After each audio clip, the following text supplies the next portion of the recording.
Sean todos bienvenidos. En esta oportunidad me voy a referir brevemente a la historia del alambrado en Argentina. El origen del alambrado se impuso en el espacio rural promediando el siglo XIX. Es uno de los acontecimientos que dan cuenta del desarrollo agrario que experimentó la Argentina en aquellos tiempos. En esta nota repasamos la historia del alambrado. La incorporación del alambrado en el paisaje rural argentino, promediando el siglo XIX, permitió consolidar de forma contundente los derechos de propiedad sobre la tierra. Pero previo a su introducción en la región pampeana, existieron otras prácticas de delimitación en los campos, tales como el zanjeado, los corrales de palo a pique, los corrales de lienzo o de piedra y el denominado cerco vivo, conformado por ramas y plantas espinosas y enmarañadas. En esta primera imagen del Archivo General de la Nación del año 1886 vemos un antiguo cerco de troncos.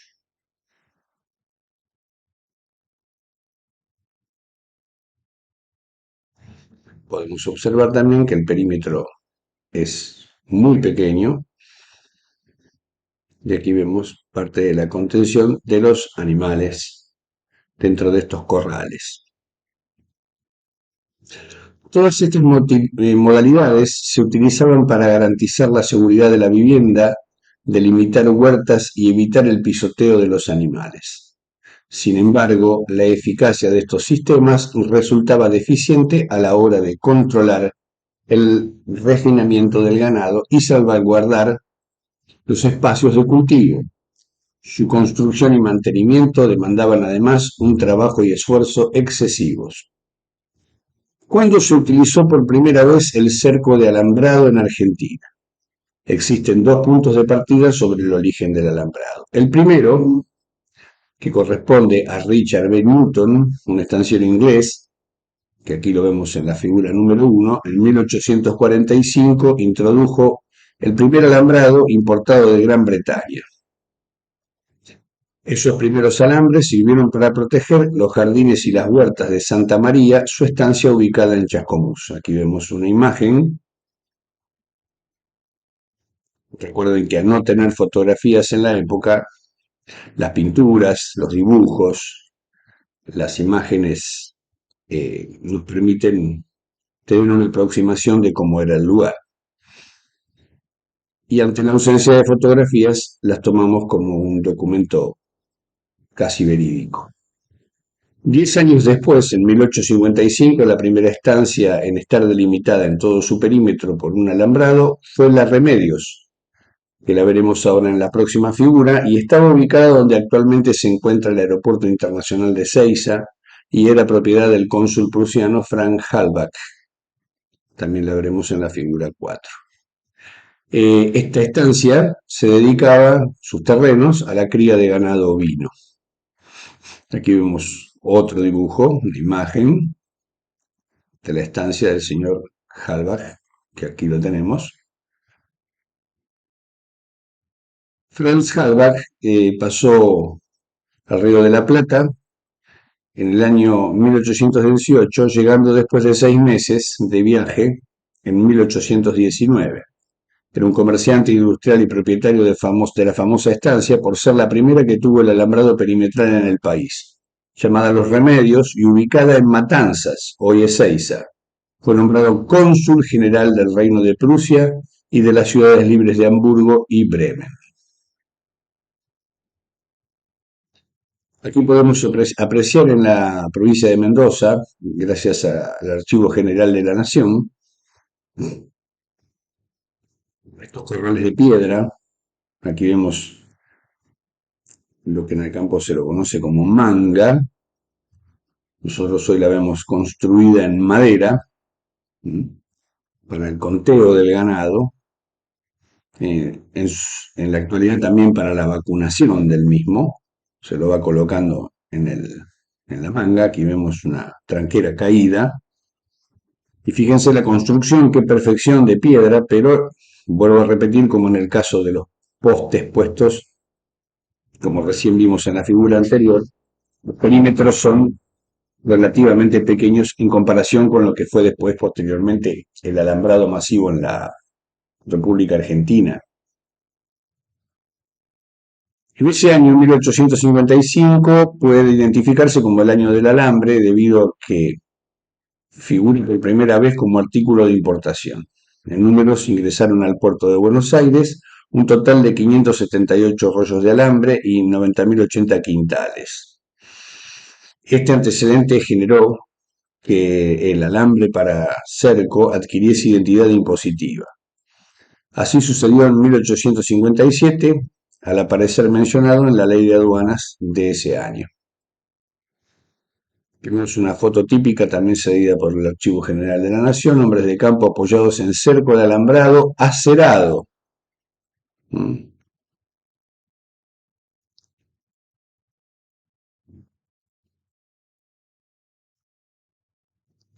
Pero el mejor. A pesar de algunas resistencias por su elevado costo, el uso del alambrado fue ganando adeptos entre los principales propietarios rurales. Su implementación resultó ser muy eficiente para fijar con precisión el perímetro de las propiedades, para contener al ganado y evitar las mezclas de rodeo vecinos o mismo impedir el paso de transeúntes. En consecuencia, el alambrado también colaboró con la expansión de la agricultura al garantizar el cuidado de las áreas cultivadas y proteger árboles y otras plantas. La actividad ganadera resultó también favorecida por el uso del alambre. En primer lugar, redujo la necesidad de mano de obra, lo cual hizo más sencillo el manejo del ganado y en segundo lugar facilitó el cruzamiento de animales de forma controlada y no indiscriminada como sucedía con la cría a campo abierto. Su uso permitió separar o reunir al ganado según su calidad.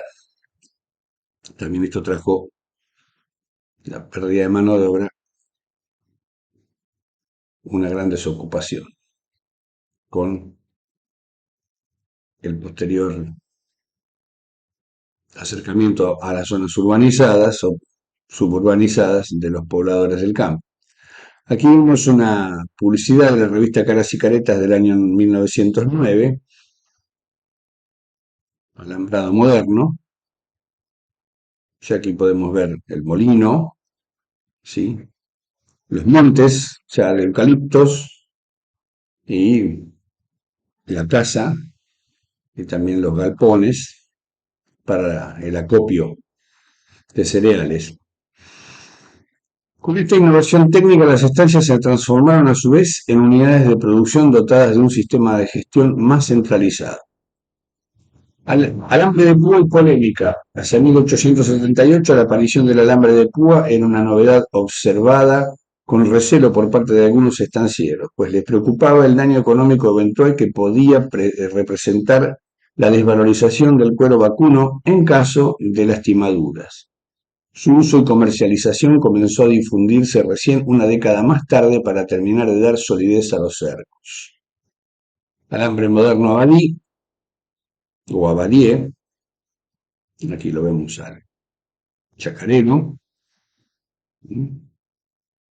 vemos ya perímetros que son muchísimo más grandes, los montes, seguramente de eucaliptos, fueron especies introducidas de rápido crecimiento,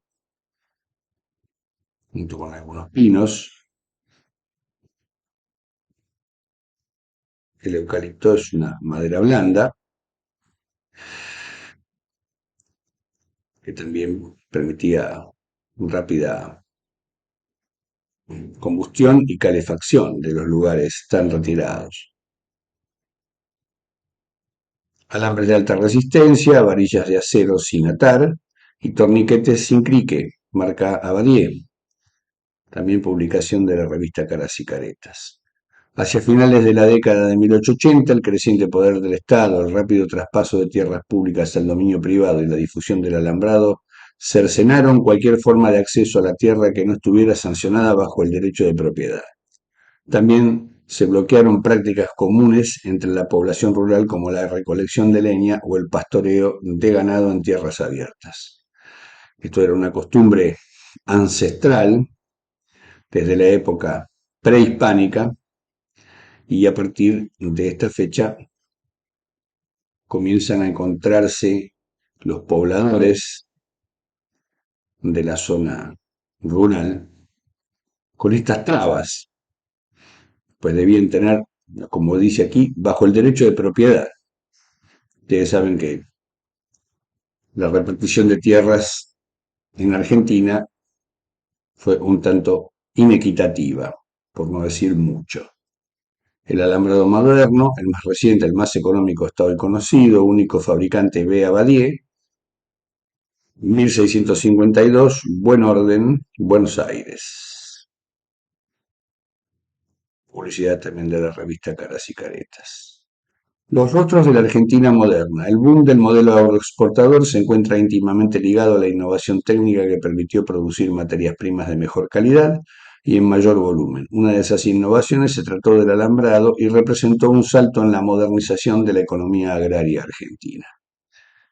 Bueno, en cuanto a la bibliografía, si les interesa indagar más sobre este tema de la introducción del alambrado, que es muy interesante porque nosotros viajamos por la ruta y vemos grandes extensiones alambradas, pero no conocemos cuál fue su origen, les recomendamos estas lecturas: Barqui Osvaldo, Gelman Jorge, Historia del agro argentino, desde la conquista hacia fines del siglo XX, Roldora, Los terratenientes de la Pampa Argentina, una historia social y política, 1860-1945, y Esbarra Noel, Historia del alambrado de la Argentina. Son tres libros a los cuales pueden consultar si quieren ampliar este tema.